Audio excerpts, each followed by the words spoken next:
The Dyatlov Pass incident. It's a name that gives people chills, even decades later. It's a story about 9 young, strong, experienced hikers who went into the Ural Mountains in Russia and never came out. Not alive, anyway. Their deaths are one of the biggest unsolved mysteries of the last century. Everyone agrees something terrible happened up there on a lonely mountain slope called Kolatsiakal, or Deed Mountain in the local Mansi language, but no one really knows what. People ask, who were these 9? They weren't just names in a chilling story. They were real people, students, engineers, full of life, ready for adventure. Most were from the Ural Polytechnic Institute UPI in Sverdlovsk, a city now called Yekaterinburg. They knew each other, they trusted each other, they were a team. Let's meet them. First, there was Igor Dyatlov. He was the leader, just 23 years old. He was a student, an engineering student studying radio engineering. Igor was well regarded, known for being organized, a good planner. He had a lot of experience with these kinds of trips, the difficult ones. He was the one who put the group together, picked the route. The whole expedition was named after him, Dyatlov's group. People looked up to him. He was the one who would make sure everyone was safe, that they followed the plan. He had a strong sense of responsibility. Then there was Zinaida Kolmogorova. She was also 22, studying radio engineering, just like Igor. Zina, as her friends call her, was described as tough and energetic. She was pretty too, with long, dark hair. She and Igor had a bit of a history, a past romance, but they were just friends on this trip. She was a good friend to everyone, cheerful and brave. She kept a diary, writing about the everyday things of the trip. Her entries give us a glimpse into their journey. Small details, the weather, how they felt. Lyudmila Dubinina was 21. She was a serious student studying economics. Luda, as her friends called her, was known for her strong will and her sense of humor. She was practical, always thinking ahead. She had a kind of quiet strength about her. On the trip, she was the one who made sure everyone was okay, offering encouragement. She wrote in her diary too, sometimes with a touch of melancholy, but mostly just recording the day's events. Next up, Alexander Kolovatov. He was 24, a physics student. Alexander was a transfer student to UPI. He was a bit more reserved than some of the others, quieter. But he was also very capable, very intelligent.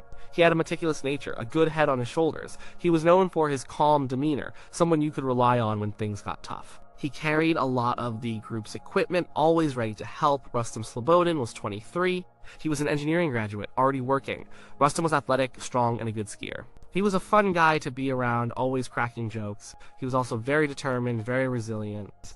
He had a scar from an earlier accident, a reminder of his adventurous spirit. He was good friends with Igor and a core member of the group, reliable and strong. Then there was Georgy Krivonishenko. Most people called him Yuri, or simply Yura. He was 23, an engineering graduate working as well. Yuri was known for his love of music and his cheerful personality. He played the mandolin and sang. He was always in good spirits, lifting everyone's mood. He was strong too, a good hiker. He was a close friend of Yuri Doroshenko, and they often shared the tent. He was a real character, full of life. Yuri Doroshenko was 21, another engineering student. He was strong, a big guy. Like Georgy, he was often called Yuri. He was known for his good nature, his kindness. He was a bit quieter than Georgy, but just as reliable. He was good with his hands, good at setting up camp. He and Georgy were often paired together, good companions. Nikolai Thibault-Brignoles was 23. He was a graduate and engineer working in construction. Nikolai had a French-sounding last name, which was unusual in Russia, a legacy from an ancestor. He was known for his thoughtful nature, his intelligence. He was a bit more serious, perhaps, but a very dedicated member of the team. He was strong and experienced, a good navigator. He brought a bit of a different perspective to the group, perhaps because he was already working. Finally, Alexander Zolotarev. He was older than the rest, 37. He was not a student, he was a hiking instructor and a veteran of World War II.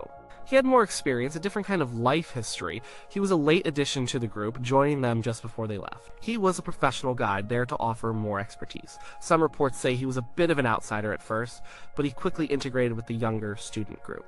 He was strong, tough, and had a deep understanding of the mountains. His presence probably made the younger hikers feel more secure. There was actually a 10th hiker, Yuri Yudin. He started the journey with them, but he got sick, an old leg injury flared up, and he had to turn back early. He was the last one to see them alive, the sole survivor. He said goodbye to his friends, watched them head off into the snow, never imagining what would happen.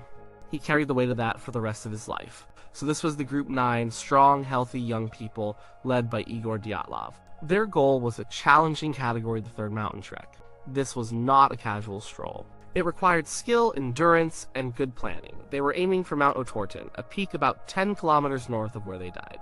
This was an ambitious trip, designed to test their limits to earn them higher sports ranks in hiking. They had done hard trips before. They were ready.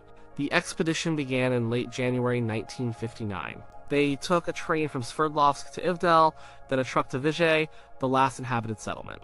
From Vijay, they journeyed to a small logging settlement called Sector 41. This was where their real trek started, on skis, into the deep, untouched wilderness of the northern Urals. The mood was good, their diaries show them joking, singing, taking photos. They were excited, full of the spirit of adventure. They were a tight-knit group, relying on each other. Yuri Yudin left them on January 28th. He said his goodbyes, watched them disappear into the snowy forest. The remaining 9 continued following the laws of a river, then ascending into the mountains. The weather was getting colder, the snow deeper. They were making good time, pushing themselves, but always carefully. They set up camp each night, cooking over a fire, sharing stories. These were the last normal days of their lives. On January 31st, they reached the edge of a highland area and prepared for the climb. They built a storage depot, stashing extra food and equipment they wouldn't need for the final ascent. This was a standard procedure for experienced hikers, making their packs lighter for the summit push. Igor Dyatlov was careful, always thinking ahead. The next day, February 1st, was when things started to go wrong, or at least when they reached the place where things would go wrong.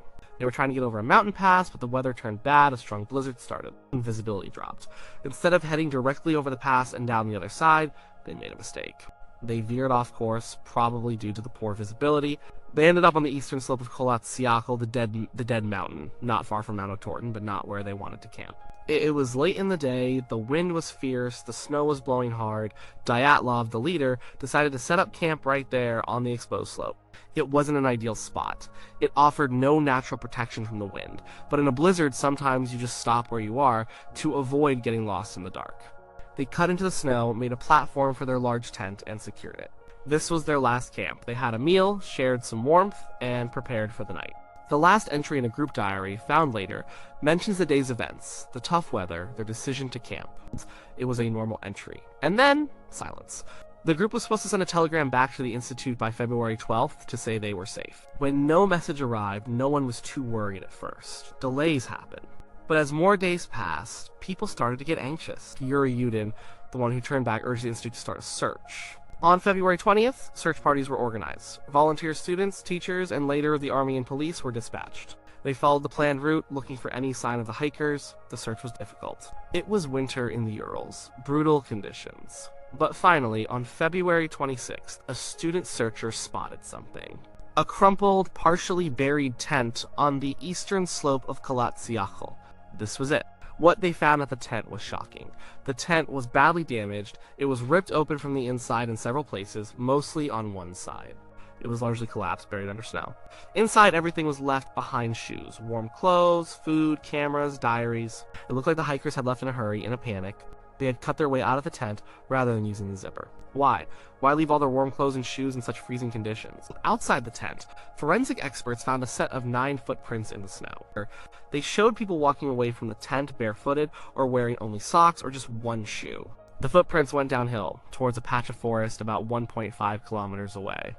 They were spread out, not in a tight formation, but all heading in the same general direction. The tracks ended about 500 meters from the tent, covered by fresh snow, making it impossible to trace further. The searchers followed the general direction of the footprints, and that's when they started finding the bodies. First, 2 of them, Yuri Doroshenko and Georgy Krivonishenko. They were found next to a large cedar tree at the edge of the forest. They were barely dressed, in their underwear and light clothing. A small fire had been built near them, but it was just embers now. Their hands were scraped, as if they had tried to climb the tree. Their bodies showed signs of frostbite. This was on February 26th. A day later, on February 27th, searchers found 3 more bodies. These were higher up the slope between the cedar tree and the tent, as if they had been trying to get back to the tent. Igor Dyatlov was found first, about 300 meters from the cedar. He was lying on his back, facing the tent, one arm bent, as if reaching. He was better dressed than the first 2, wearing more layers. Not far from him, they found Zenaida Kolmogorova. She was lying on her side facing the tent. She had a bad cut on her side, but otherwise her body showed mainly frostbite. And then, Rustam Slobodin was found a bit higher up, closer to the tent. He was also dressed in layers. He had a crack in his skull, about 17 long, but it wasn't a life-threatening injury. All three were clearly victims of hypothermia. They had tried to return to the tent, probably to get warmer clothes for the others, or maybe to save themselves. They had died from the cold, but that was only 5 of them. 4 were still missing. The search continued for more than 2 months. The spring thaw was slow. The remaining 4 bodies were finally found on May 4th, buried under 4 meters of snow in a ravine about 75 meters deeper into the forest from the cedar tree. This was the most shocking discovery of all. The bodies were Lyudmila Dubinina, Alexander Kolovatov, Nikolai Thibault-Brignoles, and Alexander Zolotarev. They were found together in a small den they had apparently dug in the snow near a stream. These 4 were much better dressed than the others. They had taken clothes from the dead. Lyudmila was wearing Yuri Krivonishenko's pants and hat. Zolotarev was wearing Lyudmila Dubinina's faux fur coat and hat. This suggested a struggle for survival, a desperate attempt to stay warm, but the state of their bodies was horrific. The autopsies revealed the true horror of what happened. Nikolai Thibault-Brignoles had a massive skull fracture. His skull was essentially crushed. Alexander Kolovatov had severe injuries to his head and face, a broken nose, and his skull was exposed in places. Lyudmila Dubinina had the most gruesome injuries of all. Her tongue was missing, her eyes were gone, as were parts of her lips and face. She also had several broken ribs. Alexander Zolotarev also had broken ribs, 9 of them on one side, a massive internal injury. The force needed to cause these injuries was described as comparable to a car crash. Adding to the mystery, the clothes of some of these last 4, particularly Lyudmila and Zolotarev, showed traces of radiation. Not a dangerous level, but enough to be noted. The official Soviet investigation concluded that the hikers had died from a compelling natural force they were unable to overcome. The case was quickly closed, and the findings were classified as secret. This secrecy only fueled the rumors and theories. The lack of a clear, simple explanation for everything they found, the tent cut from the inside, the half-dressed bodies, the strange, massive injuries, the radiation, the missing body parts meant the story refused to die. People have spent decades trying to understand what happened. Many theories have come and gone. Let's look at some of them. One of the most popular theories, especially for a long time, was an avalanche. People thought maybe a small slab avalanche hit the tent, forcing them to cut their way out. This would explain why they left everything behind, but this theory has serious problems. The slope wasn't steep enough for a typical avalanche. There were no signs of an avalanche when the tent was found, no big pile of snow. The footprints leaving the tent were organized, not chaotic like people fleeing a snowslide. And the injuries, particularly the internal ones, don't match being caught in an avalanche. Those kinds of crushing injuries would usually involve external bruising, but the victims had very little. Also, cutting the tent from the inside doesn't really fit with an avalanche. Usually you'd try to dig out or escape any way you can. Another idea was hypothermia leading to paradoxical undressing. This is a real phenomenon where people, as they freeze to death, sometimes feel intensely hot and start taking off their clothes. This might explain why some were found lightly dressed, but it doesn't explain the tent being cut from the inside, or the severe internal injuries or the broken bones. It also doesn't explain the organized way they left the tent. Some people thought it was an attack by the local Mansi people. The Mansi are an indigenous group of hunters and reindeer herders who lived in the area. They consider Kolatsiachel a sacred place. Perhaps the hikers trespassed and were killed. But this was quickly ruled out. The Mansi were known to be peaceful. The investigation found no signs of other people's footprints near the camp. The Mansi used specific hunting weapons, and none of the injuries matched those. And why would the Mansi kill them and then leave their bodies in such strange states? They would have typically taken their valuables. Then, there are the more unusual theories. One involves infrasound. This is sound pitched so low that humans can't hear it. Sometimes natural phenomena like strong winds around a mountain peak can create infrasound. It's theorized that prolonged exposure to certain infrasound frequencies can cause feelings of dread, panic, nausea, and even psychological distress. Maybe the wind created infrasound that drove the hikers into a panic, made them flee the tent, and then disoriented them, leading to their deaths.